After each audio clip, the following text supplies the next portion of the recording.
नमस्कार विद्यार्थियों। आज अपन पढ़ेंगे कक्षा 9 का चैप्टर 4 संस्थाओं का कामकाज। इसमें सामान्य परिचय से शुरू करेंगे और आगे अपन विस्तार से बात करेंगे। लोकतंत्र का मतलब लोगों द्वारा अपने शासकों का चुनाव करना बर नहीं है। यानी यही नहीं है कि लोकतंत्र के अंतर्गत कि लोगों का काम है बस शासकों का केवल चुनाव करना। लोकतांत्रिक व्यवस्था में शासकों को भी कुछ कायदे कानूनों का मानना होता है। यानी लोकतंत्र के अंदर जो शासक है उनके ऊपर भी कुछ कायदे कानून होते हैं, उनको भी कुछ कानूनों को मानना होता है। उन्हें भी संस्थाओं तथा संस्थाओं के साथ और संस्थाओं के भीतर ही रहकर काम करना होता है। यानी जो शासक है उनको भी संस्थाओं के साथ में और संस्थाओं के भीतर रहकर ही कार्य करना होता है। यह अध्याय लोकतंत्र में संस्थाओं के कामकाज से संबंधित है। यानी लोकतंत्र के अंतर्गत जो संस्थाएं हैं वो किस प्रकार से कार्य करती है उसके बारे में पढ़ेंगे। हम इसमें समझने का प्रयास करेंगे कि हमारे देश में किस तरह महत्वपूर्ण फैसले करके उन्हें लागू किया जाता है। यानी हम समझने की कोशिश करेंगे कि जो फैसले लिए जाते हैं वो किस प्रकार से लिए जाते हैं और उन्हें किस प्रकार से लागू किया जाता है। हम यह भी देखेंगे कि इन फैसलों से संबंधित विवादों को किस तरह सुलझाया जाता है। यानी सरकार के द्वारा अगर फैसले ले भी लिए जाते हैं और उसके ऊपर मान लो विवाद की स्थिति उत्पन्न हो जाती है तो इनको किस प्रकार से सुलझाया जाता है। इस अध्याय में हम इन फैसलों में महत्वपूर्ण भूमिका निभाने वाली 3 संस्थाएं, अब इसके अंतर्गत अपन इन 3 महत्वपूर्ण संस्थाओं के बारे में बात करेंगे। विधायिका जो कानून बनाती है, कार्यपालिका जो उस कानून को लागू करवाती है और न्यायपालिका जो कानूनों को तोड़ने पर सजा देने का या न्याय देने का कार्य करती है। हम इनके बारे में विस्तार से पढ़ेंगे। आप पहले की कक्षाओं में इन संस्थाओं के बारे में कुछ जानकारी हासिल कर चुके हैं। यानी आप कक्षा 6, 7 और 8 के अंतर्गत इनके बारे में कुछ जानकारी आप हासिल कर चुके हैं। यानी आपको इसके बारे में थोड़ा बहुत तो ज्ञान है। हम यहाँ उनके सापेक्ष में वर्णन करके कुछ महत्वपूर्ण सवालों पर ध्यान देंगे। हर संस्थाओं के संबंध में हम ये पसंद करेंगे कि वे किस तरह काम करती है। यानी इन संस्थाओं को ये भी देखेंगे कि भाई ये संस्थाएं आखिर काम किस प्रकार से करती है, एक संस्था दूसरी संस्था से कैसे जुड़ी हुई है और एक संस्था दूसरी संस्था से किस प्रकार से जुड़ी हुई है, इनके कामों को क्या चीज़ कम या ज़्यादा लोकतांत्रिक बनाती है। यानी कौन सी ऐसा ये काम करते हैं जो अधिक लोकतांत्रिक और कम लोकतांत्रिक बनाती है। इस अध्याय का मुख्य उद्देश्य यह समझना है कि किस तरह ये संस्थाएं मिलकर काम करती है। यानी इसमें आगे पढ़ेंगे भाई ये आपस में किस प्रकार से मिलकर कार्य करती है। कई बार हम इसकी तुलना दूसरे लोकतांत्रिक संस्थाओं की इसी तरह की संस्थाओं से करते हैं। इस अध्याय में हम राष्ट्रीय स्तर की सरकार के कामकाज से उदाहरण देंगे। यानी इसके अंतर्गत पढ़ेंगे भाई राष्ट्रीय स्तर पर जो सरकार है वो किस प्रकार से कामकाज करती है, उनके उदाहरण देकर अपन समझेंगे। राष्ट्रीय स्तर पर भारत की सरकार को केंद्र या संघ की सरकार कहा जाता है। यानी राष्ट्रीय स्तर पर जो भारत की सरकार है उसको अपन केंद्रीय सरकार कह सकते हैं और संघ सरकार भी कहते हैं। इस अध्याय को पढ़ते हुए आप अपने प्रदेश की सरकार के कामकाज के उदाहरणों पर भी नज़र रखेंगे। तो ये कुछ सामान्य सा परिचय था। अब अपन इस चैप्टर को शुरू करते हैं। प्रमुख नीतिगत फैसले कैसे लिए जाते हैं, यानी फैसले किस प्रकार से लिए जाते हैं, इन संस्थाओं के द्वारा फैसले किस प्रकार से लिए जाते हैं उसके बारे में अपन बात करेंगे।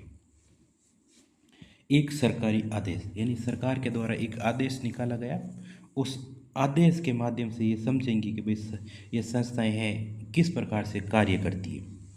बात है 13 अगस्त 1990 के दिन भारत सरकार ने एक आदेश जारी किया जिसे कार्यालय विज्ञापन कहा जाता है। यानी कार्यालय विज्ञापन यानी भारत सरकार के द्वारा एक आदेश जारी किया गया। सभी सरकारी आदेशों की तरह इस ज्ञापन पर भी एक संख्या थी। यानी कोई भी कार्यालय जो ज्ञापन निकाला जाता है उस पर एक संख्या निर्धारित होती है। ये आदेश उसी संख्या से जाना जाता है। यानी जिसमें ये नीचे संख्या दी गई जैसे OM नंबर 36012319 यानी एक ये नंबर दिए जाते हैं, संख्या दी जाती है। संख्या से इन आदेशों को जाना जाता है कि भाई ये उस संख्या पर दर्ज है। कार्मिक जन शिकायत और पेंशन मंत्रालय के कार्मिक एवं प्रशिक्षण विभाग के एक संयुक्त सचिव ने इस आदेश पर दस्तखत किए थे। यह छोटा सा आदेश मुश्किल से एक पन्ने का था। यानी ये जो आदेश कार्यालय ज्ञापन दे गया आदेश दिया था मुश्किल से एक पन्ने का था, कुछ बड़ा नहीं था। अगर आप इसे देखेंगे तो ये एक वैसा ही आम सर्कुलर या नोटिस लगेगा जैसे आपके स्कूल में देखे होंगे। यानी आपके स्कूल में आपने देखा होगा छोटा सा ज्ञापन दिया जाता है, नोटिस निकाला जाता है, वो उसी तरह इस नोटिस को भी जाना जाता है। मतलब छोटा ही था, अपन इसको बड़ा नोटिस नहीं कह सकते। सरकार हर रोज विभिन्न मसलों पर सैकड़ों आदेश जारी करती है। बिल्कुल सही है, सरकार बहुत सारे मसलों के ऊपर बहुत सारे आदेश जारी करती है, लेकिन ये आदेश बहुत महत्वपूर्ण था।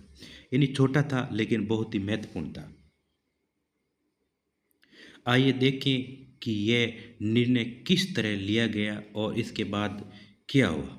यानी इस आदेश के ऊपर, यानी जो आदेश था ये इस पर निर्णय किस प्रकार से लिया गया और इस निर्णय लेने के बाद में किस प्रकार की स्थिति बनी। इस सरकारी आदेश में एक प्रमुख नीतिगत फैसले की घोषणा की गई थी। यानी इसके अंतर्गत क्या फैसला था उसके बारे में अपन पढ़ेंगे। इसमें कहा गया,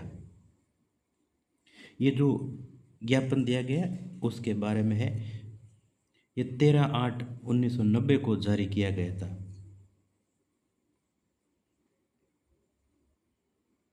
भारत सरकार के सरकारी पदों एवं सेवाओं में 27% रिक्तियां सामाजिक एवं शैक्षणिक दृष्टि से पिछड़े वर्गों के लिए आरक्षित होगी। यानी OBC के लिए आरक्षित होगी।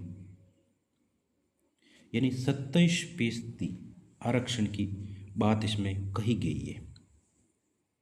अब तक जिन जाति समूह को सरकार पिछड़ा मानती है उन्हीं का एक और नाम जिसको अपन कहते हैं SEBC यानी social and educational backward classes.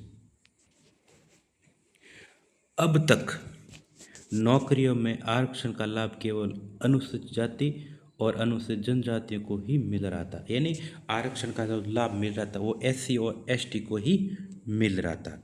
अब SEBC या अपन इसको कह सकते हैं सामाजिक और शैक्षणिक दृष्टि से पिछड़े वर्गों के लिए तीसरी श्रेणी तैयार की जा रही है और इसके लिए 27% का अलग से कोटा तैयार किया गया। यानी इसके लिए आरक्षण की कितनी व्यवस्था की गई, 27% आरक्षण की व्यवस्था की गई। अन्य लोग इन 27% नौकरियों के लिए प्रतियोगिता नहीं कर सकते। यानी ये उन्हीं के लिए फिक्स है कि भाई 27% आरक्षण के तहत आपका ही इसमें कोटा रहेगा, अलग से व्यक्ति इसके लिए प्रतियोगिता नहीं कर सकते। अब आगे पढ़ेंगे निर्णय करने वाले कौन है। यानी ये जो 27% आरक्षण बात कर रहे हैं मिलने की, देने की, तो ये निर्णय करते कौन है।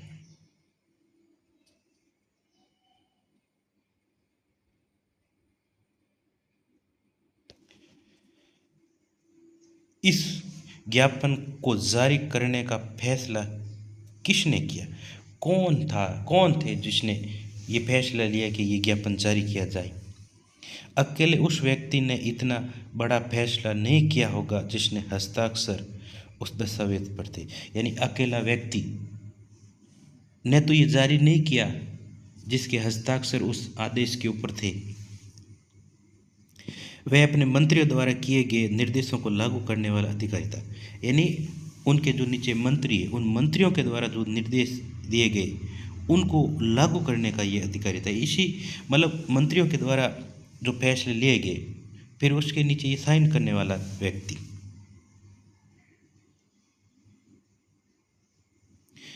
कामुक और कार्मिक और प्रशिक्षण विभाग के मंत्रियों ने भी खुद यह निर्णय नहीं किया होगा। आप अनुमान लगा सकते हैं कि इतने बड़े निर्णय में देश के सभी प्रमुख अधिकारी शामिल रहे होंगे। आपने पिछली कक्षा में इनमें से कुछ के बारे में पहले ही पढ़ लिया होगा। अब एक बार फिर इन बिंदुओं पर सरसरी नज़र डालते हैं। यानी ये देखते हैं कि भाई निर्णय किस प्रकार से लिए जाते हैं। राष्ट्रपति राष्ट्र अध्यक्ष होता है और औपचारिक रूप से देश का सबसे बड़ा अधिकारी होता है। तो आपसे पूछ सकते हैं राष्ट्रपति राष्ट्र अध्यक्ष होता है, यानी राष्ट्र अध्यक्ष कौन होता है? भारत तो राष्ट्र अध्यक्ष राष्ट्रपति होता है और वह सबसे बड़ा अधिकारी होता है। प्रधानमंत्री सरकार का प्रमुख होता है।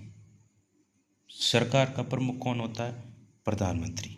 और दरअसल सरकार की ओर से अधिकांश अधिकारों का इस्तेमाल वही करता है। यानी सरकार के जो अधिकार है उन अधिकारों का अधिकांश से इस्तेमाल कौन करता है?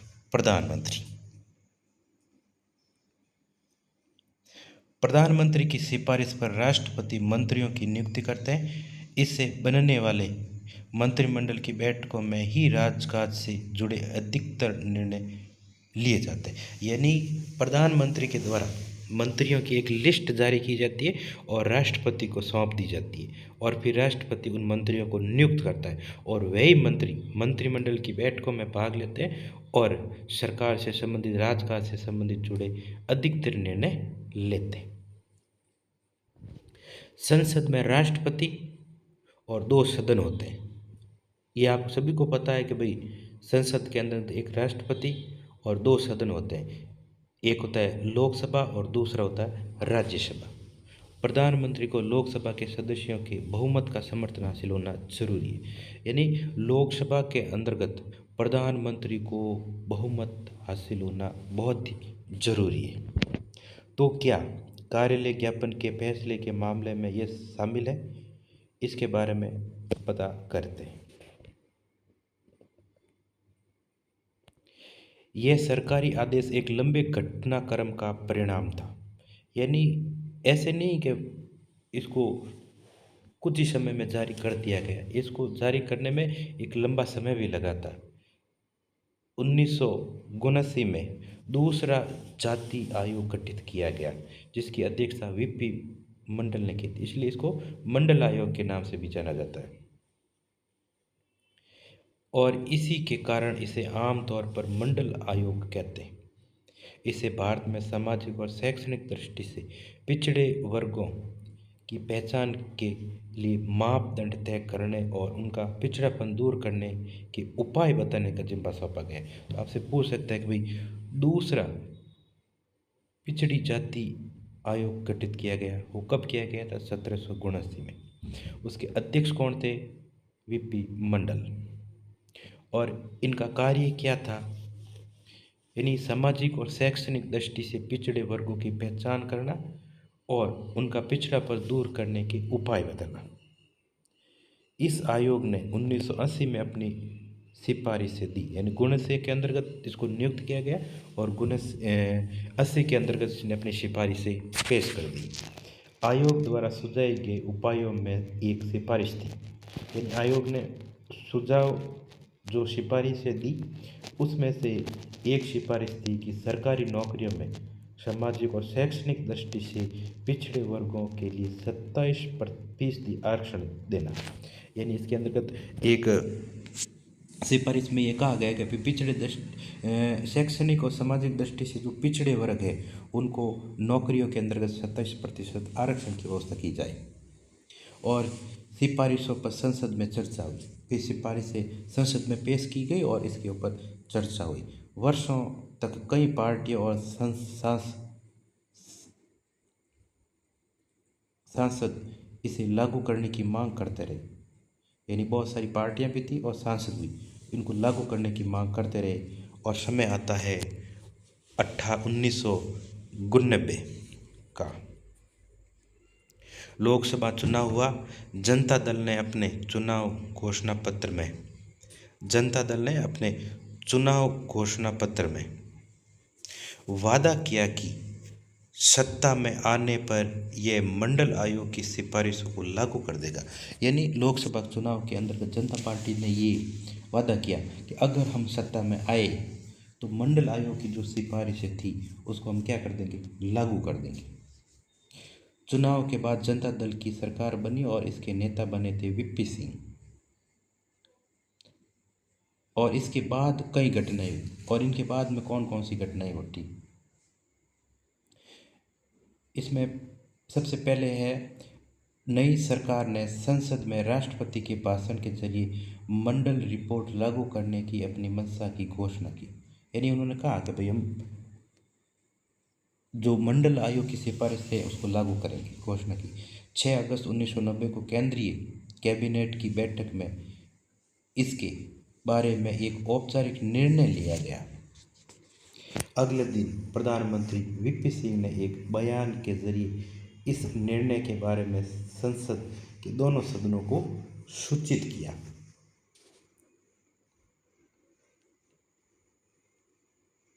कैबिनेट के फैसले को कार्मिक तथा प्रशिक्षण विभाग को भेज दिया गया। यानी कैबिनेट के फैसले को विभाग के वरिष्ठ अधिकारियों ने कैबिनेट के निर्णय के मुताबिक एक आदेश तैयार किया।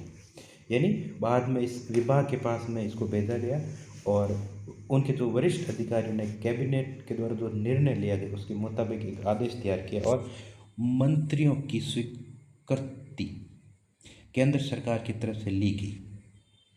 एक अधिकारी ने इस आदेश पर हस्ताक्षर किए और इस तरह 13 अगस्त 1990 को OM नंबर 360/12/31/90 तैयार किया गया। यानी ये ज्ञापन संख्या है।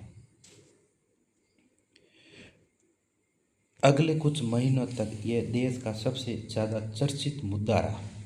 यानी जब इसको लागू किया गया तब ये एक चर्चा का मुद्दा बना रहा। सभी अखबार और पत्रिकाओं में इस मुद्दे पर तरह तरह के विचार आए, बहस चली। इसके चलते कई प्रदर्शन और जवाबी प्रदर्शन हुए। इनमें से कुछ हिंसक भी थे, कहीं कहीं झड़पें भी हुई। इससे नौकरियों के हजारों अवसर प्रभावित होने वाले थे, इसलिए लोगों की प्रतिक्रिया बहुत तीखी थी। यानी लोग इनके बारे में कह रहे थे कि भाई ये बहुत अधिक नौकरियों के अवसरों को क्या करेगा, प्रभावित करेगा। लोगों की इनके प्रति, इस निर्णय के प्रति तीखी प्रक्रिया भी थी। कुछ लोगों का मानना था कि भारत में विभिन्न जातियों के बीच असमानता के कारण ही नौकरियों में आरक्षण जरूरी है। यानी जो जातियों के बीच में असमानता पाई जाती, उस असमानता को ख़त्म करने के लिए नौकरियों में किसकी ज़रूरत है, आरक्षण की। यानी अगर उनको आरक्षण मिलेगा तो वो व्यक्ति या वो वर्ग नौकरियों में आएगा और जो वर्गों के बीच में असमानता है वो दूर होगी। उनका मानना था कि इनसे उन लोगों को बराबरी पर आने का मौका मिलेगा जिनको सरकारी नौकरियों में अभी तक उचित प्रतिनिधित्व नहीं मिला। यानी आरक्षण के माध्यम से वो वर्ग भी नौकरियों में आएगा जो पहले नौकरियों में नहीं आ पाया। दूसरे पक्ष के लोगों का मानना था कि इस निर्णय से जो पिछड़े वर्ग नहीं है उनके अवसर छीनेंगे। हर चीज़ के दो पक्ष होते ही है, तो दूसरा पक्ष मानता है कि इस निर्णय से जो पिछड़े वर्ग के नहीं है उनके अवसर छीनेंगे और फायदा किसको होगा, पिछड़े वर्ग को। अधिक योग्यता होने पर भी उनको नौकरियां नहीं मिलेगी। यानी योग्यता अधिक है फिर भी उनको नौकरियां नहीं मिलेगी। कुछ लोगों का मानना था कि इससे जातिवाद बढ़ेगा, जिससे देश की प्रगति और एकता पर क्या पड़ेगा, असर पड़ेगा। यानी जातिवाद का बढ़ावा होगा, जिससे देश की प्रगति, देश का विकास प्रभावित होगा। यह निर्णय अच्छा था या नहीं, इस अध्याय में हम इसके बारे में बात नहीं करेंगे। यानी ये निर्णय था, इसका क्या प्रभाव पड़ा, अच्छा था या नहीं था, ये अपन बात आगे नहीं करेंगे। हम इस उदाहरण को ये सिर्फ यह समझने के लिए बता रहे हैं कि देश के प्रमुख निर्णय कैसे लिए जाते हैं और इन्हें कैसे लागू किए जाते हैं। यानी इसके बारे में अपन विस्तार से बात नहीं करेंगे आगे। ये केवल बताने के लिए था कि भाई निर्णय कैसे लिए जाते हैं, कैसे लागू किए जाते हैं और विवाद की स्थिति उत्पन्न हो जाती है तो आगे किस प्रकार से इसको निपटाया जाता है। फिर इस विवाद का निपटारा कैसे किया जाता है। आप जानते हैं कि सरकार निर्णय से उठने वाले विवादों का निपटारा सर्वोच्च न्यायालय और उच्च न्यायालय करते हैं। यानी निर्णय दिए जाते हैं, निर्णय के ऊपर मान लो कोई विवाद हो जाता है तो उस विवाद का निपटारा सर्वोच्च न्यायालय और उच्च न्यायालय करते हैं। इस आदेश के विरोधी कुछ लोगों और संस्थाओं ने अदालतों में कई मुकदमे दायर किए। उन्होंने अदालतों से इस आदेश को अवैध घोषित करके लागू होने से रोकने की अपील की। यानी बहुत सारे ऐसे व्यक्ति थे, ऐसी संस्थाएं थी जिन्होंने ये कहा कि ये अवैध है, अवैध घोषित कर दिया जाए न्यायालय के द्वारा और इसको रोक दिया जाए। भारत के सर्वोच्च न्यायालय ने इन सभी मुकदमों का एक साथ जोड़ दिया। इन मुकदमों को इंदिरा साहनी एवं अन्य बना भारत सरकार मामला कहा जाता है। यानी जो ये मामला था इसको किस नाम से जाना जाता है, इसको जाना जाता है इंदिरा साहनी बना भारत सरकार मामला। सर्वोच्च न्यायालय ने 11 सबसे वरिष्ठ न्यायाधीशों ने दोनों पक्ष की दलीलें सुनी। यानी एक 11 जजेस बेंच बैठी और न्यायाधीशों ने दोनों पक्षों की दलीलें सुनी और 1992 में बहुमत से फैसला किया गया कि भारत सरकार का ये आदेश अवैध नहीं है। तो कैसा है, वैध है। लेकिन सर्वोच्च न्यायालय ने सरकार से इसके मूल आदेशों में कुछ संशोधन करने को कहा। यानी उन्होंने फैसला सुनाया कि भाई ये आदेश अवैध नहीं है, वैध है, लेकिन साथ में ये भी कहा कि भाई मूल आदेशों में कुछ क्या किया जाए, संशोधन किया जाए। उसने कहा कि पिछड़े वर्ग की अच्छी स्थिति वाले लोगों को आरक्षण का लाभ नहीं मिलना चाहिए। यानी पिछड़े वर्ग में भी ऐसे कुछ व्यक्ति है, लोग हैं जिनकी स्थिति क्या है, अच्छी, उनको इन आरक्षण का लाभ नहीं मिलना चाहिए।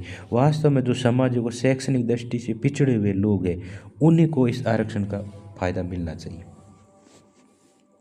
उसी के मुताबिक 8 सितंबर 1993 को कार्मिक एवं प्रशिक्षण मंत्रालय ने एक और आदेश जारी किया। यह विवाद सुलझ गया और तभी से इस नीति पर अमल किया जा रहा है। एक बॉक्स दिखाई दे रहा है, इस बॉक्स में ये कहा गया है कि आरक्षण के मामले में किसने क्या कहा। तो आरक्षण के मामले में किसने क्या कहा, तो सबसे पहले है सर्वोच्च न्यायालय। सर्वोच्च न्यायालय ने तो आरक्षण को वैध करार दिया। सर्वोच्च न्यायालय ने क्या किया, आरक्षण को वैध करार दिया। कैबिनेट ने क्या कहा था, 27% आरक्षण देने का फैसला किया। यानी कैबिनेट ने तो कहा कि भाई 27% आरक्षण मिलना चाहिए। राष्ट्रपति मंडल आयोग की सिफारिशों को लागू करने की औपचारिक घोषणा की थी और सरकारी अधिकारी आदेश जारी करके घोषणा को लागू किया।